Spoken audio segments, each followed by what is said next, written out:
आणि त्याच्यातून हे एक असं सुंदर अशी अभ्यासिका या ठिकाणी तयार झाली। या उद्घाटन कार्यक्रमाप्रसंगी उपस्थित असलेल्या कार्यक्रमाच्या अध्यक्षा आणि आपल्या गावच्या प्रथम नागरिक रत्नमाला ताई कापसे, अनिल अण्णा, राजाभाऊ शेलार, भांबरे साहेब, देवदत्त कापसे, सचिन, सुहास सर, त्याचबरोबर सचिनजी होळकर, सगळेच आता उपस्थित बंधू आणि भगिनींनो, सर्वप्रथम इथं काही गुणवंत आपल्या तरुणींचा सत्कार आपण केलेला आहे। त्यांना मी सगळ्यात पहिलं तर शुभेच्छा देतो की निफाडचं नाव मोठं करण्याचं काम त्यांनी खऱ्या अर्थाने त्यांच्या क्षेत्रात केलेलं आहे। आणि शेवटी हे जे काय आम्ही करतोय हे तुमच्यासाठीच करतोय का, हे मुलं पुढे गेले पाहिजे, काहीतरी त्यांनी केलं पाहिजे। समाजामध्ये आता स्पर्धेचं युग आलेलं आहे, मोठ्या प्रमाणावर स्पर्धा आहे, प्रत्येक क्षेत्रात स्पर्धा आहे। आता या दोघी जणी कुठं हरियाणाला जाऊन आल्या, हरियाणाला गेल्या त्यांना कळालं असेल की किती स्पर्धा डेंजर आहे। आमचा धाकटा भाऊ क्रिकेटच्या महाराष्ट्राच्या टीममध्ये गेला अंडर 19 मध्ये, आणि त्याची पहिलीच मॅच होती पंजाबवाल्यांबरोबर।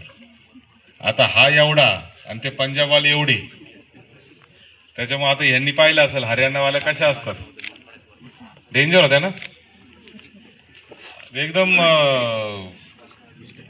पंजाब हरियाणा दुधावर आणि तूप दूध ताक लोणी त्याच्यावर एकदम पैलवान तयार झालेल्या मुलं असो किंवा मुली असो, आपण पिक्चर पाहिले ना, ते मध्ये कोणता पिक्चर होता तो, दंगल।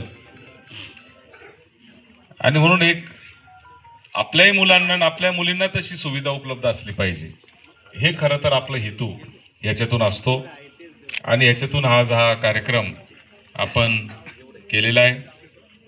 मी 1-1.5 वर्षापूर्वी ज्यावेळेस नगरपंचायतमध्ये आलो होतो त्यावेळेस मला अण्णांनी आणि सगळ्याच पदाधिकाऱ्यांनी सांगितलं, सचिन असेल, देवदत्त असेल, सगळ्यांनी सांगितलं की आम्हाला एक चांगली अभ्यासिकेची इथं आवश्यकता आहे। आणि त्यापूर्वीच माझ्या मनामध्ये एकच ध्येय होतं की जे जे पैसे आपल्याला मिळतील सरकारच्या माध्यमातून, वेगवेगळ्या योजनांमधून, वेगवेगळ्या निधीमधून, त्याचा विनियोग चांगला झाला पाहिजे आणि तो शेवटच्या घटकापर्यंत त्याचा वापर झाला पाहिजे। कारण हजारो कोटी रुपये सरकारने आजपर्यंत वेगवेगळ्या योजनांमध्ये खर्च केलेले आहेत, पण तरी सरकारच्या हजारो कोटी रुपयापैकी किती कोटी खाली पोहोचतात हा खऱ्या अर्थाने फार मोठा प्रश्न संपूर्ण देशामध्ये आहे। गरिबी हटावर जेवढा खर्च झाला तेवढ्या खर्चात गरीब माणूस राहिलाच नसता, अशी परिस्थिती खऱ्या अर्थाने आहे। म्हणजे मी सहज अण्णा आदिवासी आश्रम शाळा किंवा ह्या ज्या आपले हॉस्टेल आहे समाज कल्याणचे वगैरे ते जातो, अहो अंबानीचा मुलगा जेवढं खात नाही ना तेवढं यांना ऑन पेपर आहार आहे, तो फक्त ऑन पेपर आहे। सकाळी यांना अंडे, दुपारी जेवण, 4 वाजता नाश्ता, संध्याकाळी हे किती ग्रॅम प्रोटीन पाहिजे, किती ग्रॅम काय पाहिजे हे सगळं दिलेलं आहे। पण तरी कुपोषणामध्ये आजही महाराष्ट्र आपला त्याचं नाव घेतलंच जातं। आणि म्हणून ही जी अवस्था आहे ही अत्यंत वाईट अवस्था आहे। आणि म्हणून मी एक गोष्ट ठरवली होती की जेव्हा आपल्याला निधी मिळेल त्या निधीमधून आपल्याला काहीतरी चांगलं काम करायचं। आज आपल्या महाराष्ट्रामध्ये आणि देशामध्ये युवक कल्याण नावाचं मंत्रालय नाही। जे मंत्रालय आहे ते क्रीडा मंत्रालयाला संलग्न असलेलं युवक कल्याण मंत्रालय आहे। तुमच्याकडे महिला मंत्रालय आहे, आदिवासी आहे, मागासवर्गीय आहे, महिला बाल कल्याण आहे, फार बाळांचं आहे, पण हा युवकांचा देश असून युवकांचाच मंत्रालय नाही। आणि ही दुर्दैवाची गोष्ट आहे केली। अनेक गावे दत्तक घेऊन त्या गावांमध्ये कृषी असेल, पर्यावरण असेल, रोजगार निर्मिती असेल, शिक्षण असेल, आरोग्य आणि सुदृढ ग्राम असे अनेक उपक्रम राबवले जातात। आता तेच काम दादा पुढे नेत आहेत।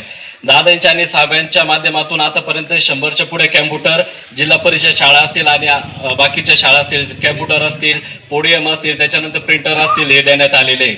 अशा अनेक माध्यमातून तसेच जयंत युथ क्लबच्या आता नवीन काम चालू आहेत, त्याबद्दल मी दादांचे आभार मानतो. आणि या कार्यक्रमासाठी आपण सर्वजण उपस्थित राहिला त्याबद्दल आपले सर्वांचे आभार मानतो आणि कार्यक्रम संपला असं जाईल.